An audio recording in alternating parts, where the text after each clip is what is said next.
El gobierno de Perú oficializó la declaración del estado de emergencia para todo el país y por ahora no aplica el toque de queda.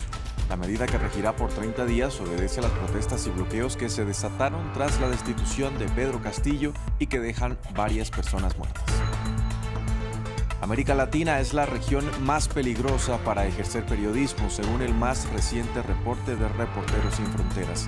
La región registra casi la mitad de asesinatos contra periodistas. México encabeza la lista, seguido de Haití y Brasil. 2022 cerrará como el año más violento en la historia de Costa Rica. Hasta este martes se registraban 606 homicidios, superando el récord del año 2017. Según autoridades judiciales, cada 14 horas se registra una muerte por causa homicida y la principal causa es el crimen organizado. Tenemos reporte. Hola, bienvenidos a las noticias de América en France 24. Los saluda Andrés Mesa Muñoz.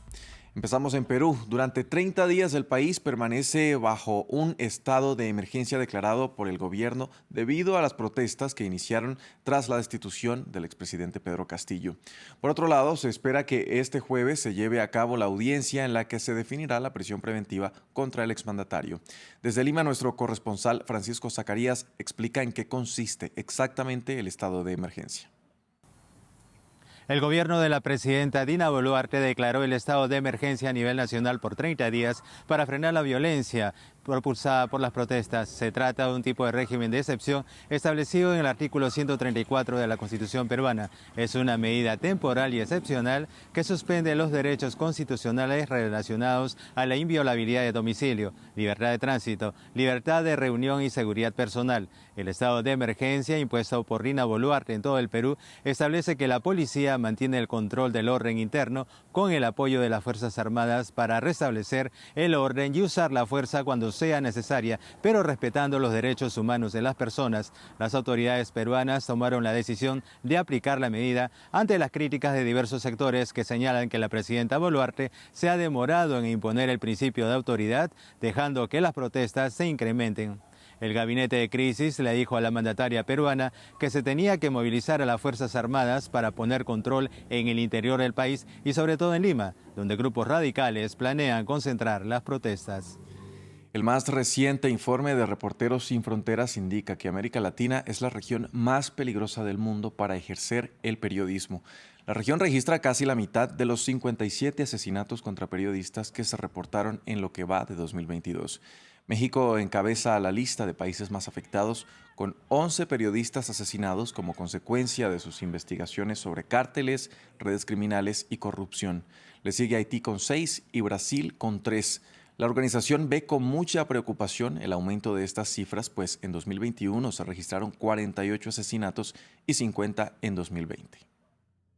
Casi el 65% de los periodistas asesinados en 2022 lo han sido en países considerados en paz. México registra por sí solo 11 periodistas asesinados, es decir, cerca del 20% del total de profesionales de la información muertos este año. Estas cifras, junto a las de Haití, 6 asesinados, y Brasil, 3, hacen de América Latina la región más peligrosa del mundo para los periodistas. Cerca de la mitad de los asesinatos de este año, el 47,4%, se han producido en suelo latinoamericano.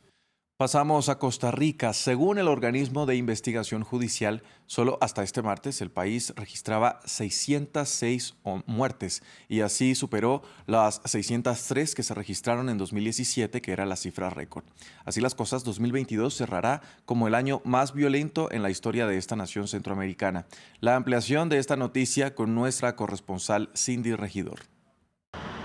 2022 es el año con mayor número de homicidios de la historia de Costa Rica, según informó el organismo de investigación judicial OIJ. El número de homicidios podría cerrar al terminar diciembre entre 625 y 630, con una tasa de 12 asesinatos por cada 100.000 habitantes.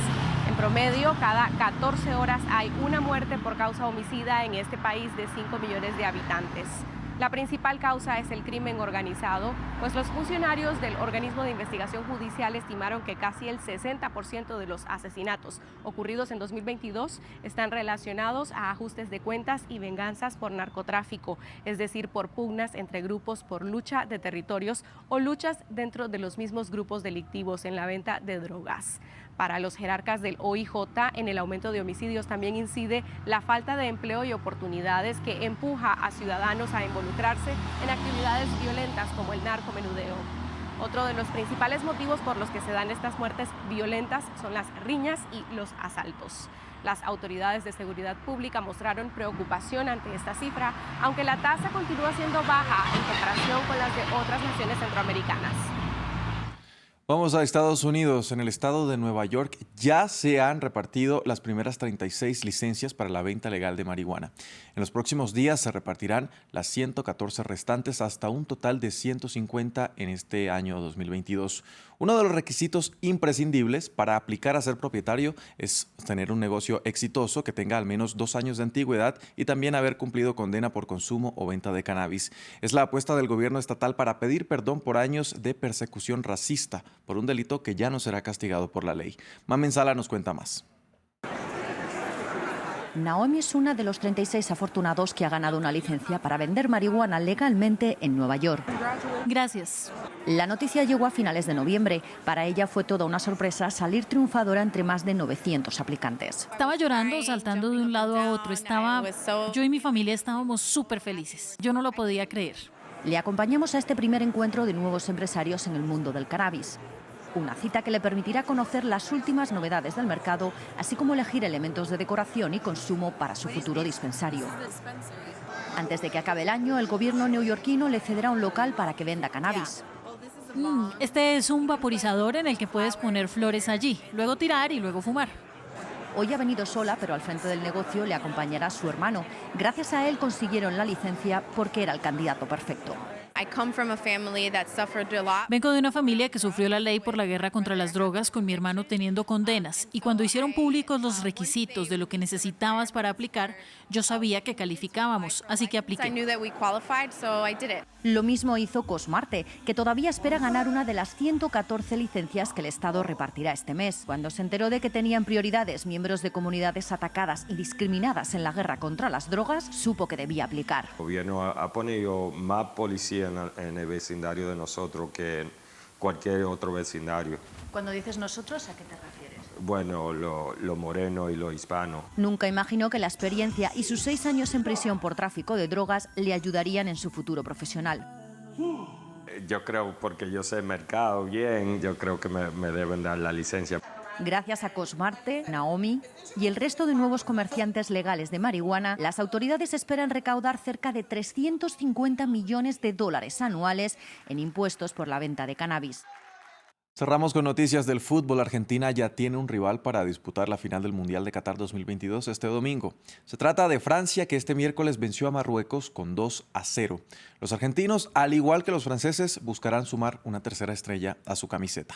Los detalles de la más reciente jornada con nuestra enviada especial, Natalia Ruiz.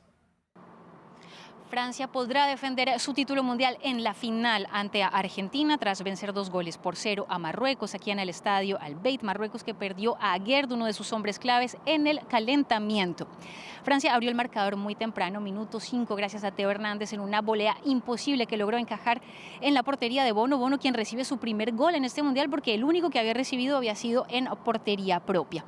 A partir de ese momento, Marruecos cambió todo su sistema, pasó de 5 a 4 defensas, empezó a presionar fuertemente y tuvo oportunidades claras de gol, en especial esa en el minuto 44, gracias a El Yamik, que de haber convertido este gol hubiera sido el golazo de este mundial, un golazo de chilena, pero finalmente el disparo que se estrelló contra el poste de la portería de Hugo Lloris. En el segundo tiempo, Marruecos salió con más fuerza a presionar a los franceses, complicándoles mucho la vida, sobre todo por el carril derecho, gracias a ese triángulo de Ziyech, de Hakimi y de Unai.